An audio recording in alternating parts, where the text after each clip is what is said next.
พอพูดถึงเรื่องความสูญเสียเนี่ยมันต้องพูดถึงเรื่องนี้ก่อนที่จะสูญเสียต้องถามว่าใครเป็นคนทำให้สูญเสียรีมายของที่น้องนั่งกินโจ๊กแล้วมีริ้วของมูรี่ใช่ไหมมูรี่เงาของมูรี่พาดผ่านใบหน้ากับสายตาแบบนั้นคือนิ่งมากนะมันเป็นภาพที่แล้วเป็นช็อตสั้นๆมากนะของถูกป่ะสั้นมากคือออกมาแค่สองช็อตละ2 วิไม่เกินสำหรับพี่ซีนนั้นคือโคตรอิมแพคเลยอิมแพคตั้งแต่เรื่องแสงเรื่องอารมณ์น้องคือตัวละครเนาะบทที่มันไม่จำเป็นต้องมีการพูดแต่มันได้แสดงทุกอย่างสิ่งแสงแสดงออกเสื้อผ้าแสดงออกอารมณ์ของน้องแสดงออกเพราะมันมีลิงเกจทั้งหมดแสงที่มันเป็นเส้นแนวขวางเป็นริ้วกับเสื้อผ้าน้องที่มันเป็นเส้นแนวตั้งมันสำหรับพี่ทั้งหมดนี่ไงและในขณะที่สารวัตรเองก็มาในลายตารางใช่คือมันลิงเกจแบบโอ้โหมหาศาลมากคืออารมณ์ตอนนั้นมันคือแบบเฮียเล่นกันขนาดนี้เลยเหรอวะ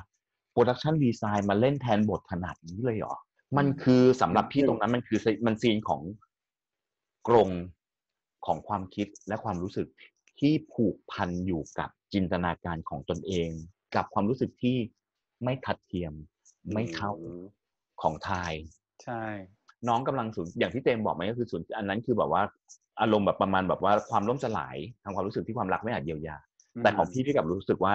อันเนี้ยมันเป็นความล่มสลายทางความรู้สึกที่ความเป็นตัวตนของตัวเองหายไปจากคนที่เป็นคนสำคัญของใครสักคนที่สุดอะไรเงี้ยแล้วเป็นที่สุดของคนคนนั้นน่ะเขาตามหามาตลอดแล้วแบบ appreciate มากว่าคนคนนี้คือดูแลเราอะไรอย่างเงี้ยแล้วกลับมาแบบมามีคอนฟลิกต์อะไรบางอย่างที่ต้องมองนะคือน้องเป็นผู้ชายแพมคือผู้หญิงพี่เชื่อว่าอันนี้คือความเจ็บปวดสูงสุดที่เกิดขึ้นกับทายเองว่าเขาไม่สามารถเป็นคนของสารวัตรได้อย่างปกติเหมือนผู้หญิงคนหนึ่งที่มันเป็นได้มันก็เลยสร้างจินตนาการอะไรเหล่านี้ขึ้นมาเลยอะว่าเขาไม่ควรค่าไม่ดีพอไม่เหมาะสมกับคนที่ดีเหลือเกินรักเขาเหลือเกินมันเจ็บปวดอ่ะมันเจ็บปวดด้วยอารมณ์ของทายที่ออกมาสื่อในนั้นโปรดักชันดีไซน์ที่สื่อออกมาภาพนั้นมันคือแบบโอ้โหมันทำให้เราแบบไปไหนกับความอื่นกับทายที่ทายสร้างขึ้นไม่ได้เลยน้องเล่นเก่งมากนะครับน้องเล่นแบบขยี้ทุกแววตากล้ามเนื้อโอ้โหถ้าไปย้อนดูเนี่ยโอ้โหการนั่งแผ่อยู่ชิดผนังกับแสงแบบนั้นแล้วตัวแบบจริงๆแล้วน้องอ่ะโอ้โหกล้ามแน่นมากนะโอ้โหดูเนื้อตัวสวยๆแบบจะไม่พูดแล้วนะก็ได้มาจากป้าป๋ามาดูแน่นแต่จริงๆแล้วคือโอ้เลยไม่เศร้าเลยคือจริงๆแล้วคือพี่รู้สึกแบบนี้ว่ามากไปกว่ากล้ามเนื้อแน่นๆของน้องอ่ะน้องเล่นเหี่ยวมากอ่ะตัวเล็กไปเลยแบบดูแบบฟีบร่างกายที่แข็งแรงดูไม่สมบูรณ์เลยอ่ะดูป่วยดูไม่สมบูรณ์อ่ะเป็นคนที่คือมันเริ่มต้นจากความโหดแล้วแสงเบอร์นั้นเนาะการพาดของแสงมูลี่แบบนั้นแล้วก็ทำให้มุมมองของสารวัตรกลายมาเป็นอยู่ในเงาที่มืดสนิทเพราะว่าสารวัตรโดนคุมแล้วใช้ผ้าห่มแบบคือในเงาที่ผ้าทับนั่นคือแบบว่าใกล้แค่ไหนก็ไกลจริงๆในซีนนั้นนะมันยิ่งแบบโอ้โหยิ่งทำให้กดทับแล้วรู้สึกแบบ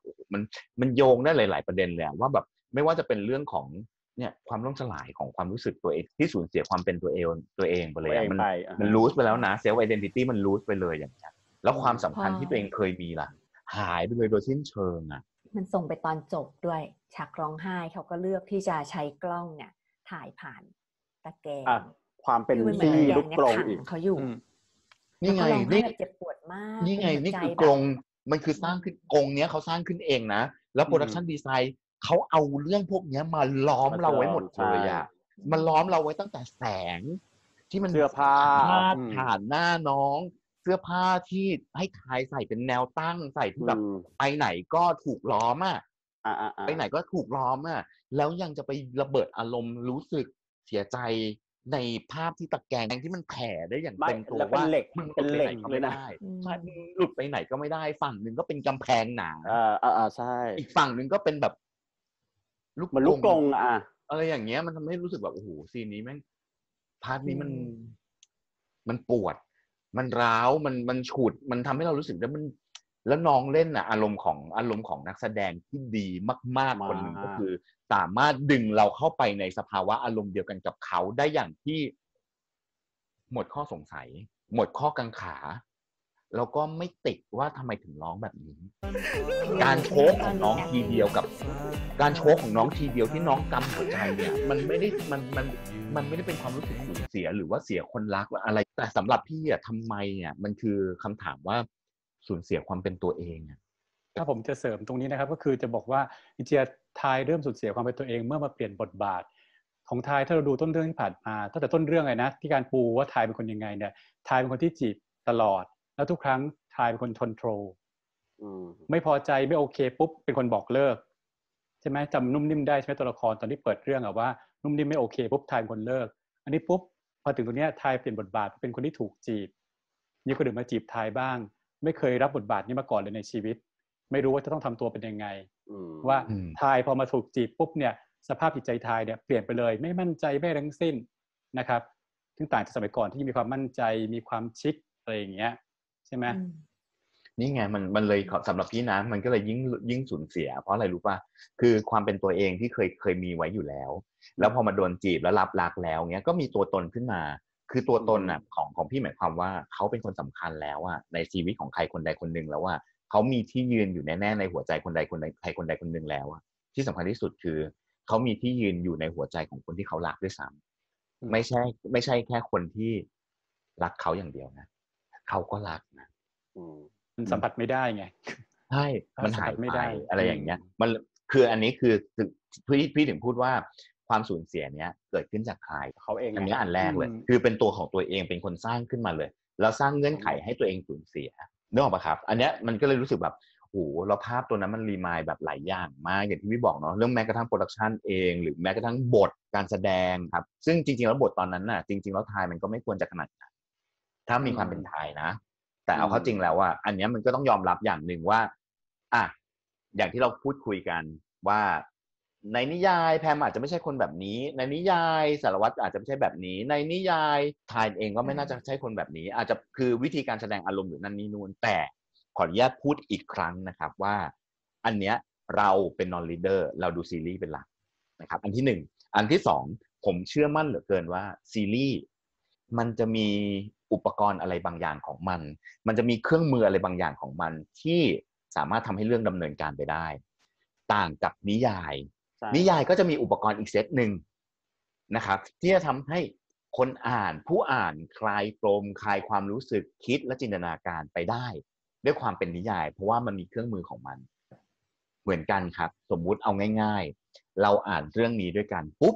ผมเชื่อมั่นว่าเรา4คนหน้าตาของสารวัตรก็4แบบใช่หน้าตาของทายก็4แบบนี่ก็คือความแตกต่างที่มันเกิดขึ้นจากงานเขียนเดียวกันเลยนะซีรีส์มันมาถึงใกล้จะตรงจุดจบแล้วมันต้องการความพีคต้องการปมแน่นๆต้องการไคลแม็กซ์บางจุดที่มันจะต้องนำตัวละครทุกตัวขึ้นไปถึงจุดสูงสุดที่มันจะต้องไขพอไขแล้วมันจะคลายแล้วมันจะจบได้ไงซึ่งคิดว่าตัวแพมเป็นตัวไคลแม็กซ์เนี่ยแหละตัวพีคเนี่ยแหละจริงเพราะมันมีหลายเงื่อนไขเนาะมันมีความเป็นคือก่อนหน้านี้มันจะเป็นแค่สนิทกับพีคของวิดีโอตัวหนึ่งคลิปวิดีโอตัวหนึ่งที่สารวัตรถ่ายอันนี้ขนาดไม่มาเป็นตัวเป็นตนนะยังดึงเพลงนี้แล้วเนี่ยคือความเป็นมนุษย์จริงๆแล้วเป็นความเป็นมนุษย์ที่มันเป็นปุถุชนตามวิถีปกติความเป็นมนุษย์ควรเป็นคือชายกับหญิงใช่แล้วคนอย่างทายอย่างเงี้ยจะไม่คิดหรอกแสดงว่าทายก็รักสารวัตรมากนะอยากให้สารวัตรเดินในทิศทางที่ปกติแล้วก็อยู่กับความสุขกับคนที่เขาควรจะมีความสุขด้วยแต่เขาคงลืมคิดไปว่าคนที่สารวัตรเลือกคือทายนั่นแหละแต่ก็นิดนึงตรงที่ว่าคือทำไมเลือกที่จะมาปล่อยไคลแม็กซ์แบบท้ายตอนมากๆแล้วคือตอนหน้ามันจะจบแล้วเราขอนำทุกท่านให้คนอ่านนวนิยายเนาะอย่างที่พี่ปอเราขอนำทุกท่านเข้าสู่ช่วงรีแพร์คือมันมีความอึดอัดมากเรื่องที่หนึ่งสำหรับพี่ในซีนแบบนี้พี่รู้สึกมันทำให้พี่รู้สึกว่า EP 11กับ EP 12ควรจะไปอยู่เป็น EP เดียวกันให้ไปเลยพอ EP 11เนี่ยแบบอีกคลิปวิดีโอตัวเดียวนะน่วงไป3เบรก หน่วงไป3 เบรกอ่ะแล้วก็แพมเป็นมนุษย์อ่ะเป็นhuman being ที่เข้ามาเป็นผู้หญิงคนหนึ่งในชีวิตผู้ชายอ่ะ จะจบในเบรกเดียวได้เหรอ มันจะจบในเบรกเดียวหรอ มันไม่มีทางนะ แล้วเวลาที่จะทำให้ทายกับสารวัตรของพี่ได้มีโมเมน โม ต์ เมนต์ ได้มีแบบเอ๊ะมันจะเหลือเท่าไหร่ อัน นา นี้ ทีนึง ไม่ได้อันนี้พูดเลยเพราะ เดี๋ พี่ ยว พูดใน คือ ฐา หงุ นะ ดหงิดกลัวไม่ได้ดูฉาก เป็น จิ้น โม ให้ เมนต์ สะใจ ใช่ไหม ใช่ไหม เพราะถ้าเราดูตามรูปการณ์นั้นเนี่ยใน EP ที่2นะแล้วก็เทียบกับตัวอย่างด้วยเนี่ยกว่าจะคลี่คลายได้อย่างน้อยต้องใช้เวลาอีก2 เบรก ใช่ จริงไหม และอย่างน้อยๆ2 เบรก นี่ยังไม่นับคู่รองอีกนะ ใช่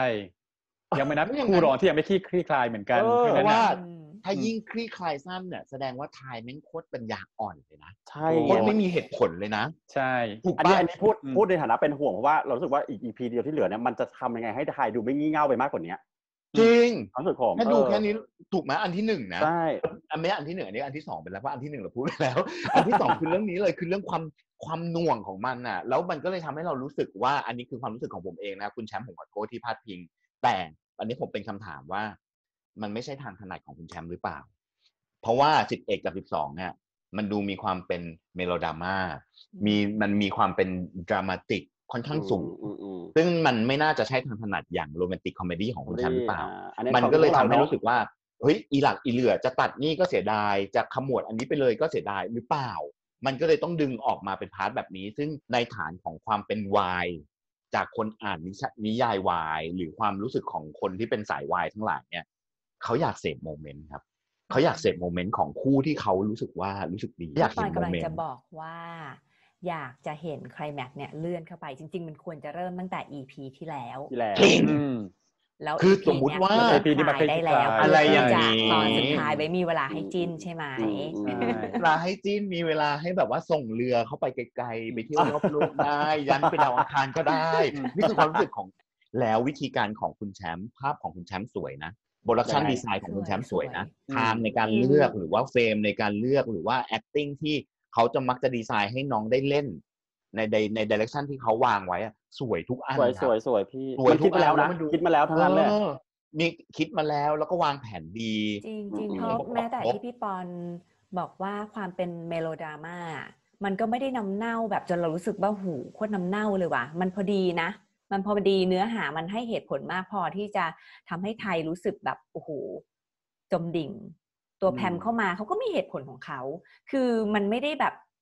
ดราม่าซะจนเรารู้สึกว่าโอ้โหไม่จริงอ่ะไม่เชื่อหรอกมันไม่ขนาดนั้นมันไม่ใช่กระทืบเท้าแล้ววีดมันไม่ใช่ไงมันคือน้ำหนักที่กำลังดีที่ เลื่อนนิดนึงมันเสียดายเส้นเรื่องที่บอกว่า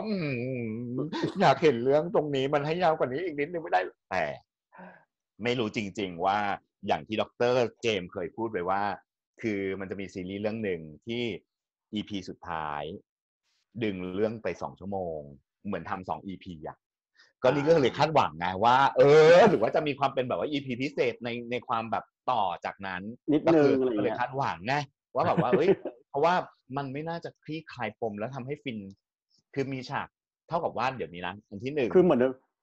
ใครซีนนี้ก่อนใครซีนพี่ไทยกับแมน ใช่ต้องเบรกถึงแล้วไหม ผู้กองอ่ะ ผู้กองเบรกหนึ่งนะ พี่กองพี่มินน่ะอีกเบรกหนึ่งอันที่3ความเข้าใจของ2คนนี้ล่ะอีกเบรกหนึ่งหรืออีกเบรกเดียวนะคือความฟินที่เหลือป๊อปแล้วในความรู้สึกอะพี่เข้าใจไหมแพมมาเบอร์ใหญ่ขนาดนี้ พี่ทำใจไม่ได้ แพมมาเบอร์ใหญ่ขนาดนี้เบรกเดียวแพมไม่น่าพอในการคลี่คลายเรื่องของคู่หลักในความรู้สึกผมนะถ้าเขามาเล่นใหญ่ขนาดนี้ตั้งแต่ท้าย EP เนี้ย EP หน้าคดีแพมน่าจะแบบต้องขึ้นศาลกันแล้วอุทธรณ์อะแล้วอุทธรณ์ไม่ได้ยังต้องไปฎีกาไปยันฎีกาเลยมันไม่เหมาะควรที่มันจะมาเล่นกับอารมณ์ของความรู้สึกแค่เอาแค่ง่ายๆเปรียบเทียบง่ายๆวิดีโอคลิปหน่วงไป3 พาร์ทหน่วงไป3 เดย์ถูกไม่มีคนอ่ะไม่มีมนุษย์ใดๆมาเกี่ยวข้องนะแต่นี่คือความเป็น1 หญิงเข้ามาเกี่ยวข้องในความเป็นปกติของชีวิตผู้ชายอ่ะนี่คือแพมว่าห้องดนตรีไปทางไหนคะทางออกค่ะหยุดห้องดนตรีไปทางไหนคะโน่นปีนก็ไปไปเล่นอะไรใจยังแล้วที่สำคัญคือพอปมนี้มันออกไปปุ๊บอ่ะมันเหมือนคนรักกันมันมีปัญหาเข้ามาปุ๊บความสัมพันธ์จะยิ่งแนบแน่นมากขึ้นความรักกันจะยิ่งมีมากขึ้นเราอยากเห็นเหลือเกินว่าไอ้มากขึ้น ของสารวัตรกับทายมันจะเป็นเลเวลไหนแล้วจะออกมาในรูปแบบยังไงมันจะมากกว่าไอการที่สารวัตรเอาคางเอาหน้าไปชนไหล่เอาหน้าไปชนอกแล้วคางมาเกยซอกคอมันมากกว่าการกระชับกอดแล้วหอมซอกคอแล้วมันมากกว่าอ้อมกอดบนโซฟานั้นได้ยังไงบ้างอันนี้อยากเห็นจริงๆทุกคนไม่ผมว่าทุกคนอยากรอดูแหละคนที่ติดซีรีส์นี้อยู่ทุกคนรอดูพวกนี้แหละแต่ถามว่าผมว่าเขากับเขาน่าจะมีวิธีแหละถ้าเขาเลือกมาทางนี้แล้วเนาะแล้วมันเหลือ EP สุดท้าย EP เดียวมันคือข้อจำกัดของเขาผมว่าเขาคงพยายามทำให้ดีที่สุดพี่ปอนก็หวังว่าเราเป็นกำลังใจให้เขากันจนวันนี้พูดเลยนะอันนี้ขอสารภาพจริงๆไม่อยากให้ถึงวันศุกร์เลย2 เหตุผลหลักมันจะเป็น EP สุดท้ายแล้วใช่ไหมใช่โอ้ย EP สุดท้ายแล้วอ่ะอันสุดท้ายแล้วจริงๆใช่ไหมอะไรอย่างเงี้ยเราจะเห็นน้องแบบ2 คนนี้ในเรื่องนี้วันศุกร์หน้าครั้งสุดท้ายแล้วใช่ไหมอ่ะนึกออกปะมันจะเป็นอารมณ์แบบซีรีส์จบเราไม่จบใช่ไหมประมาณนั้นที่เราขอเสริมนิดนึงว่าการที่ทำคอนฟ lict ซ้อนคอนฟ lict จริงๆในเรื่องนึงของซีรีส์เนี่ยมันจะมีคอนฟ lict หลายตอนได้ซ้ำกันได้อะไรอย่างเงี้ยเพียงแต่ว่าเนื่องจากเอาคอนฟ lict มาซ้อนคอนฟ lict ที่มันใกล้กันมากเนี่ยแล้วเหลือเวลาให้คลี่คลายนิดเดียวเนี่ยมันก็จะดูไม่สมจริงเมื่อกลับมารักกันใหม่หรืออะไรหรือกว่าจะคลี่คลายประการที่2เนี่ยเป็นการทำให้ตัวละครอย่างเช่นตัวเนี้ยตัวทายดูงี่เง่าด้วยพอมีคอนฟ lict คลี่คลายน่าจะเข้าใจแล้วมามีคอนฟ lict อีกคลี่คลายนะแต่ก็ยังไม่คลี่คลายยังไม่เคลียร์แล้วกลายเป็นว่าตัวละครตัวเนี้ยดูเป็นตัวละครที่งี่เง่าไปโดยปริยายนั่นจริงๆแล้วเนี่ยคือเราห่วงแหละว่ามันจะมีโซลูชันไหนที่ทำให้น้ำหนักของตัวละครความคิดของตัวละครมันมีเหตุผลมารองรับมันมีอะไรมารองรับที่ทำให้รู้สึกได้ว่าโอเคตัวละครนี้มันเกิดขึ้นได้จริงมันเป็นจริงได้กับความรู้สึกแบบนี้มันไม่เพราะว่าละครเรื่องนี้มันไม่ใช่ซิทคอมใช่ซีรีส์เรื่องนี้มันไม่ใช่ซิทคอมมันแล้วมันก็ไม่ใช่แบบไซไฟที่แบบว่าหลับตาแป๊บนึงก็เห็นม้ายูนิคอร์นแล้วก็ได้อะไรเงี้ยมันไม่ใช่ไงมันผูกขึ้นกับความเป็นจริงของสังคมชีวิตมนุษย์ปกติแล้วนี่มันคือสาเหตุที่ทำให้น้องดังมากเพราะน้องเล่นขยี้ได้ขนาดนี้แล้วบทมันก็คือใกล้เคียงของความเป็นจริงของมนุษย์จริงๆอะไรเงี้ยครับเนาะมันก็เลยแบบเราอยากดูแหละเรื่องของเรื่องเราอยากดูแหละวิธีคลายปมยังไงแต่ว่ายังไม่อยากให้ถึงศุกร์เลยสาบานได้ไม่อยากให้ถึงวันศุกร์นั่นแหละที่เป็นห่วงคือ EP หน้าจะคลายยังไงให้มันมีน้ำหนักเพราะว่าเอาจริงๆในมุมป๊อปนะอย่างเทปกี้ที่เจมบอกว่าคือคาแรคเตอร์ของตัวทายตอนนี้ดูแบบอะไรใครแล้วก็ยังจะมามัดใครก็ยังมามัดใครแล้วก็ยังมามัดแต่ในมุมป๊อปในความเป็นผู้หญิงนะปกติมากเลยเรื่องพวกเนี้ยจะงี่เง่าได้ตลอดเวลาไงไอ้นี้แต่คือที่อยากเห็นคือเวลาคลายอ่ะแล้วมันควรจะต้องปูให้คนได้จิ้นต่อไงที่อยากเห็นกันนะใช่ไหมใช่ก็ต้องไม่มีโมเมนต์บ้างอะไรอย่างเงี้ยแล้วว่ามันทิ้งไว้หนักมากนะมันทิ้งไว้หนักมากเพราะอะไรเพราะว่าตั้งแต่ซีนเพลงหนีที่เข้ามาตอนนั้นมันเป็นเพลงดีมากโอ้โหมันกดดึงกระชากทุกอย่างทุกความรู้สึกให้ดำดิ่งลงไปแล้วลงไปเรื่อยๆอย่างเงี้ยน้องเฮือกขึ้นมาได้แล้วนะน้องขึ้นมาหายใจได้1 รอบแล้วนะใช่แต่น้องก็จะลงอีกอ่ะนิดนึงป๊อบคิดว่าตรงเนี้ยน่าจะมีประเด็นในเรื่องของคือถ้าเราจะเห็นตัวไทยเนี่ยคือเขาเป็นคนหน้าตาดีเขาเป็นคนดังเขาเป็นคนเลือกได้มาโดยตลอดประมาณแบบถ้าผู้หญิงก็คือสวยเลือกได้อะผู้ชายก็หล่อเลือกได้ใช่ป่ะแล้วการที่มาโดนแบบเนี้ยจะโป๊ะแบบถามเลยก็เสียเชิงเนาะฉันแบบเป็นคนคอนโทรลมาตลอดถูกป่ะก็เสียศักดิ์ศรีไม่ได้ฉันแบบเฮ้ยฉันเลือกได้มาตลอดอย่างที่เจมบอกว่าเขาไม่พอใจเขาเอาคอนโทรลปุ๊บเขาปล่อยเลยขอนิยามว่าแบบคือเหมือนกับโลกใสๆของทายคนชิคๆอะมันแตกแบบแตกเป็นเสียงเลยอะแต่ก็ต้องแบบแตกเงียบๆว่ะแตกแบบให้เขารู้ไม่ได้อะไรเงี้ยมันยิ่งบีบไงก็ไปร้องซะเฮือกใหญ่เลยไงนั่นมันเป็นการร้องก็แอบไปร้องในมุมของตัวเองนะไม่ไหวแล้วก็ปล่อยพังเลยไงแต่ทุกคนได้เห็นทายร้องไห้ไงทุกคนไม่แล้วคือผมคิดว่าน้องนั้นคือการที่จะมาอันนี้เรื่อง acting ตรงนั้นเรื่องร้องไห้ผมขอพูดนิดนึงคือการที่เราไม่รู้ว่าผู้กำกับเป็นคนบรีฟหรือเปล่าแต่ว่าถ้าไม่ได้บรีฟคือว่าถ้าปกติถ้าเราเคยเล่นละครกันทุกคนพวกพี่ทั้ง4 คนทั้ง3 คนด้วยบางทีมันคือเป็นถ้ามันไปถึงจริงๆอ่ะ movement พวกเนี้ยมันมาเองนะพี่ว่าปะมันถ้าสมมติว่าเขาเป็นตัวละครตัวนั้นไม่ต้องพูดถึงเลยอะไรก็แล้วแต่ที่มันเกิดขึ้นมันมาเองหมดแล้วแบบแล้วภาษากายที่น้องใช้เฮ้ยมันดีนะทุกสิ่งอย่างมันดูลงไปหมดอ่ะมันมาตรงล็อกไปหมดเลยอ่ะ สวยอะเป็นฉากร้องไห้ที่สวยนะแต่ดูทรมานพอพูดถึงภาษากายอ่ะจริงๆแล้วสิ่งหนึ่งที่มันค่อนข้างยากของนักแสดงนะสีหน้าน้ำเสียงเนี่ยมันจะเป็นสิ่งแรกที่ไปก่อนใช่แต่ body language เนี่ยมันเล่นยากนะคือบางคนเล่นดีแต่มือไว้ตรงไหนก็ไม่รู้บางทีแบบบางคนหน้านี่เล่นเยอะพอดีแล้วพอออฟพูดตรงเนี้ยด้วยความที่น้องเล่นดีฉากนี้มากจริงๆปอบนัดติดนิดนึงเข้าใจแหละต้องการแบบเขาอาจจะต้องการจะสื่อว่ากรงเนี่ยมันครอบอยู่ต้องการจะสื่อในนิดนังแต่ด้วยความที่น้องเล่นดีมากอ่ะเราอยากจะเห็นทะลุผ่านกรงตรงนั้นแล้วอยากเห็นหน้าน้องคือน้องเล่นดีมากจนเรารู้สึกแบบเฮ้ยถ้าเห็นนะมันจะคงต้องบีบหัวใจมันจะต้องบีบคั้นอารมณ์เราอีกเยอะมากๆเลยอ่ะอันนี้คือมันก็จะเป็น2 รอบอ่ะมันจริงๆแล้วอ่ะพี่อ่ะแต่ในทางกลับกันพี่กลับชอบแบบนี้พอพี่กลับชอบอะไรที่มันแบบว่าน้องตัวเล็กเหลือเกินแล้วโดนกดทับมันเหมือนแบบสมมุติว่าเราไปดูหนังไล่ยิงอ่ะแล้วคือโอ้โหไอคนที่เป็นเหยื่อเนี่ยวิ่งอยู่ตากลางแบบกลางป่าหญ้าอะไรอย่างเงี้ยแล้วแบบว่าอีกคนที่ไล่ล่าเนี่ยมันหัวเราะแล้วยืนอยู่แค่แบบว่ายืนบินอยู่บนเฮลิคอปเตอร์อ่ะมันดูแบบโอ้โหมันหนีไม่ได้มันดูอึดอัดมันดูแบบโอ้โหเขาเป็นแค่ตัวนิดเดียวแต่ว่า expression ของน้องออกมาตอนนั้นมันคือแบบเนาะดีหายใจไม่ออกเข้าใจฉากจบแบบนั้นมันทิ้งอารมณ์ได้ดีแต่ด้วยความที่ตัวเราเองเราชอบดูการแสดงดีๆเราก็เลยอยากจะเห็นอันนี้ในส่วนของพี่ป๊อปที่ผมที่ใครพี่ป๊อปผมก็แบบเฮ้ยถ้าฉุดไปที่หน้านิดนึงก็ดีเนาะแต่ไม่มีก็ไม่เป็นไรก็โอเคสวยแล้วอย่างนี้กำลังดีแล้วด้วยความที่น้องเล่นถึงเบอร์นั้นแบบดีใจว่าน้องแบบเก่งถึงการนั้นสมควรเมาส์มอยกันมากถูกอย่าลืมนะครับคุณแชมป์จริงๆแล้วคุณแชมป์ควรมัดรวม EP 12 กับ 11เข้าไปด้วยกันไม่จบเราก็จริงๆแล้วเพราะว่าอันนี้เพื่อจะเข้าโยงเข้าอันนี้ครับว่าจริงๆแล้วเนี่ยในระหว่างที่เราพอวายอกันไปคิดวิเคราะห์แยกแยะกันไปเนี่ยเกิดมีการพาดพิงชื่อหรืออะไรก็แล้วแต่ลักษณะบุคลิกนิสัยหรือการทำเลียนแบบใดๆก็แล้วแต่ให้กับบุคคลบริษัทสถาบันใดๆก็แล้วแต่อันนี้ต้องขออภัยมาล่วงหน้าด้วยนะครับเพราะว่าจริงๆแล้วเนี่ยเราไม่มีเจตนาที่จะทำร้ายความรู้สึกจะทำลายภาพลักษณ์หรือชื่อเสียงของบุคคลบริษัทสถาบันนั้นๆเลยเพียงแต่ต้องการจะบอกว่าเราเป็นหนึ่งที่สนับสนุนให้ซอฟต์พาวเวอร์ของเมืองไทยเรื่องในทางที่เป็นซีรีส์วายเนี่ยดังใจไปทั่วโลกเพราะว่าเราอยากเห็นว่ามันมีพัฒนาการยังไงและทำให้ทุกคนเนี่ยหันมามองเมืองไทยกับซอฟต์พาวเวอร์เรื่องนี้นะครับฝากด้วยนะครับแล้วก็จริงๆก่อนจบกันไปอย่าลืมนะครับติดตามกันด้วยกับ EP พิเศษจะเป็นใครนั้นได้เห็นไปแล้วถ้าได้เห็นกันแล้วเนาะมีทีเซอร์ไปบ้างแล้วมีทีเซอร์แล้วแต่ว่าเขาจะมาแล้วมาร้องเพลงนี้ให้เราฟังหรือเปล่าในรายการอันนี้ต้องฟังไม่รู้อันนี้ต้อง